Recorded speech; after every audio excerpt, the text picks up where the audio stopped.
Hi guys, Mike Volkin here with another Freelancer Masterclass video and podcast. Today we're doing a 2-for-1. For those of you who don't watch the podcast or listen to the podcast but watch the YouTube videos, be sure to listen to our podcast at Freelancer School, everywhere podcasts are available. iTunes, for example, Google Play. That's called Freelancer School. But for those of you who are on the video on the YouTube channel right now, you can watch the visuals as I describe new Upwork badges. Everybody is so into Upwork. If you're a freelancer, especially full-time, Upwork is where you should be getting at least a few jobs a year. And they just came up with some new important badges that will help you a lot if you qualify. So I want to explain what they are, how you qualify for them, and then how you benefit from each one. There's 2 different badges we're going to be talking about today. Okay, so first of all, the top rated plus badge. And for those of you who are watching the video, if you want to see what it looks like, here's a view of my profile. And I'm actually a recipient of the top rated plus badge. But basically it is for people with a proven track record of excelling on large or long-term contracts. Those contracts should be at least 7 months in length. So if you want to get a top rated badge and you don't have one yet, they're starting to roll these out slowly. It's right now, as I'm filming this, it is September of 2020. So if you don't have one yet, don't worry, and even if you think you qualify, because they haven't just blasted it out to everyone who qualifies. It's a slow rollout. But if you do want it, you should consider having contracts that last at least 7 months. If you are a freelancer or an agency, it will apply to you. And it is specifically designed to attract clients for long-term, large projects. All right. If you have earned more than $100,000, you would also qualify for top rated plus badge. That is 4 times as much as top rated talent for those of you who are interested in keeping stats. So you should have at least $100,000 on average, give or take, to be qualified for the top rated plus badge. And for those of you who are used to seeing the top rated badge, not the top rated plus, that is 4 times as much. So that's a lot. Now, in terms of the benefits of the top rated plus badge, priority access to work with Upwork enterprise and business clients. For those of you who know, those are people who are either enterprise clients or larger companies, not so much startups, but they also have business clients that prioritize for this badge as well. And those are people who have a long, great history hiring freelancers and agencies on Upwork. Now, one of the other benefits is that you can get found easily in client searches, and the talent service teams will prioritize invites to invite-only jobs. So if you are familiar with what a talent service team is, you probably don't need an explanation of what an invite-only job is, but typically, if you haven't been contacted by a talent service team, this is what it looks like. You get an email that says, "Hi, I'm so-and-so with the Upwork talent service team, and I'd like to personally invite you to a job from an enterprise client." And then it describes the job. Now, what the talent service team does is they do searches for the actual enterprise clients, because a lot of times they are super busy, like everyone, but they're usually HR reps or owners of large companies, and they just ask Upwork to just take care of it for them, bring them 5 or 6 or whatever number of freelancers that would qualify for the job they're looking for, and then you get that personal invite from the talent service rep at Upwork, not at the company. So when you reply and apply for the job, you actually apply to the talent service rep, and then they will pass off your resume and your proposal rather to the client. Okay.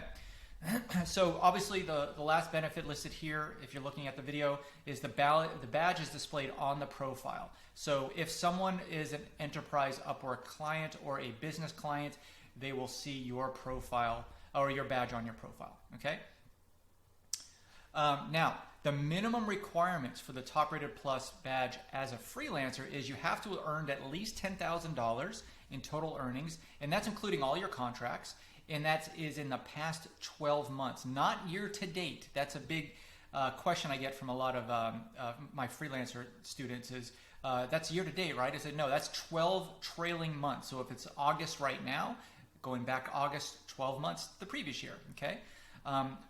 Also, You have to have worked on one or more larger projects in the last 12 months. And I'll describe what is considered large in just a second. But another requirement is that you have to maintain a top rated status. Remember, we're talking about top rated plus status here. So if you can't maintain top rated status, you certainly aren't going to get a top rated plus status badge, okay? And you have to also make sure that you're not an exclusive agency contractor. All right, so now what is considered a large project?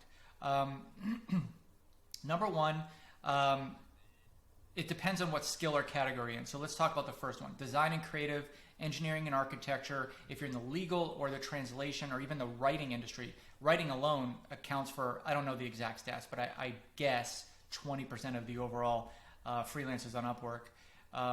But you have to have at least a $5,000 project under your belt, okay? Now, $10,000 would apply if you're into accounting, admin, data science, analytics, IT and networking, or anything in sales and marketing. That's my field, sales and marketing. So I've closed at least one $10,000 contract. And now it gets even bigger if you're into web, mobile, and software development. That's $15,000. And then the huge one is customer support, which is $20,000.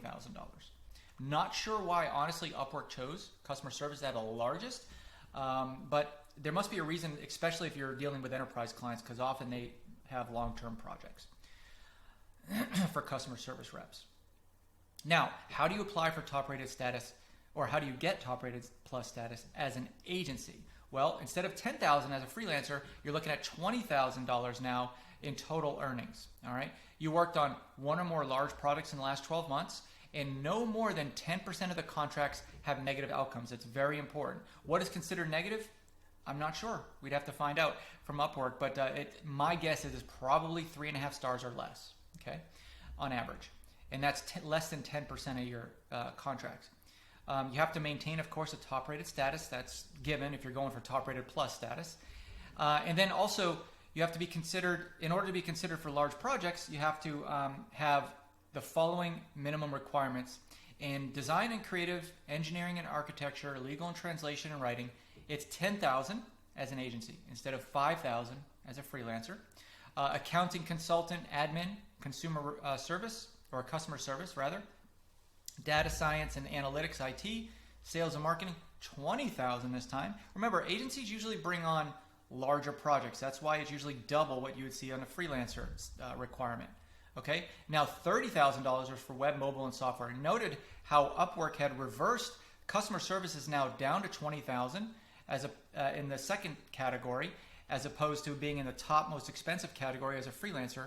But now the most expensive category as an agency is web and mobile and software dev. That's because larger enterprise clients have very large projects for web, mobile, and software dev. So you need at least $30,000 there. Okay.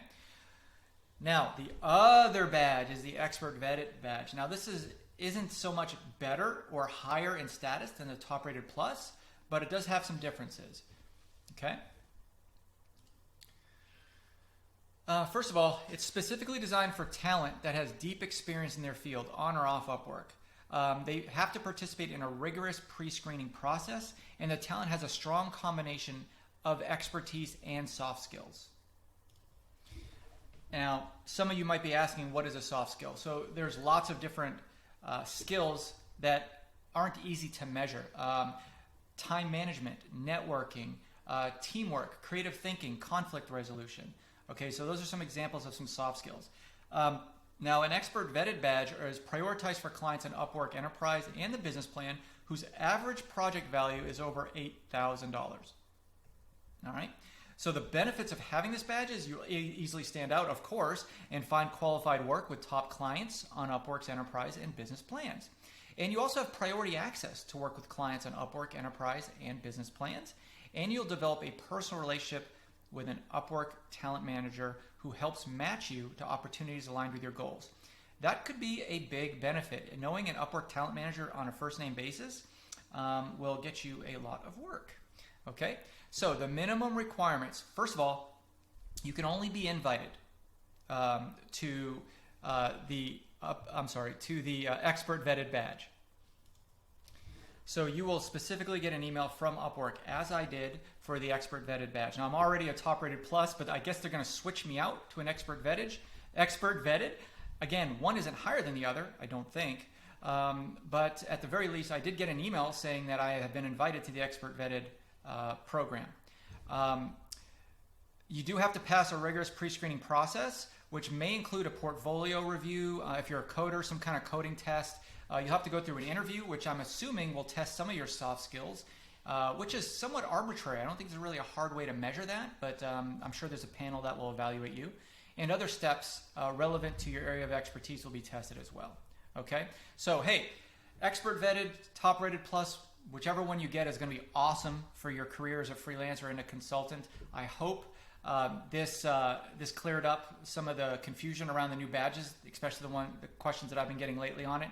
And if you haven't subscribed yet to this YouTube channel, be sure to go ahead and do so. We always put out some great content here for freelancers. And be sure to put in the comment box what your thoughts are on this video and any suggestions you have for future videos. Thanks again. Good luck.